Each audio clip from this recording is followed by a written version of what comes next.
এই পর্যন্ত জুলাই সনদ বলি বা জাতীয় সনদ বলি, এই বিষয়ে স্বাক্ষরিত হওয়ার জন্য সবচেয়ে বেশি আন্তরিকতা আমরা প্রদর্শন করেছি। আমরা জাতীয় মূলনীতির ক্ষেত্রে আমরা আমাদের অবস্থান জানিয়েছি, আমরা কি বিষয়ে একমত।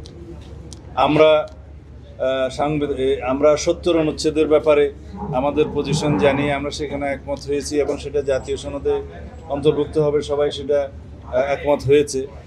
এবং এরপরে পার্লামেন্টের স্থায়ী কমিটিগুলোতে সভাপতিত্ব দেওয়ার ক্ষেত্রে বিরোধী দলের কাছে সভাপতিত্ব দেওয়ার ক্ষেত্রে আমরা তখন একমত হয়েছে 4টি গুরুত্বপূর্ণ কমিটি সহ।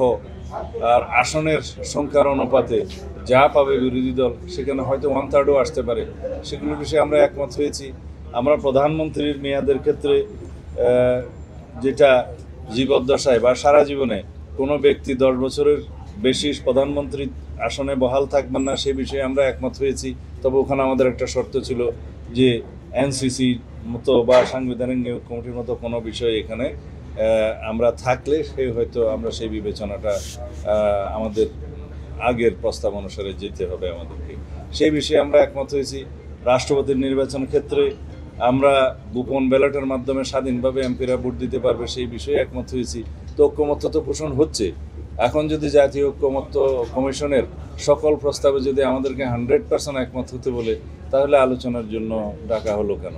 জাতীয় ঐক্যমত্য পোষণ হলে যে সমস্ত বিষয়গুলোতে দলসমূহ একমত হবে, সেই বিষয়গুলো একত্রিত করে জুলাই সনদ বা জাতীয় সনদ স্বাক্ষরিত হওয়ার কথা। তো এখন এখানে যদি আমাদেরকে বাধ্য করা হয় যে এই সমস্ত বিষয়ে একমত হতেই হবে, সেটা তো সঠিক হলো না। আমি হতাশ নই, আমরা হতাশা কখনোই ব্যক্ত করি না, আমরা আশাবাদ ব্যক্ত করি। আমরা এই প্রস্তাব দেব যে সমস্ত বিষয়ে দলসমূহ এবং সবাই মিলে ঐক্যমত্য পোষণ হবে, সেগুলো জুলাই সনদ হিসেবে স্বাক্ষরিত হবে। আর বিষয় যেগুলো এখনও আলোচনাধীন আছে, এই বিষয়ে আমি কোনো আলোচনার টেবিলে যেহেতু আছে, এই বিষয়ে আমি কংক্রিট কোনো সিদ্ধান্তমূলক কোনো কথা আমার দলের পক্ষ থেকে দেব না। যদি নতুন কোনো প্রস্তাব আসে ওই বিষয়গুলোতে গ্রহণযোগ্য, যেটা জাতির জন্য কল্যাণ হবে, সেটা অবশ্যই আমরা দলে আলোচনা করে পরে আবার জানাবো। এই হচ্ছে আমাদের বক্তব্য।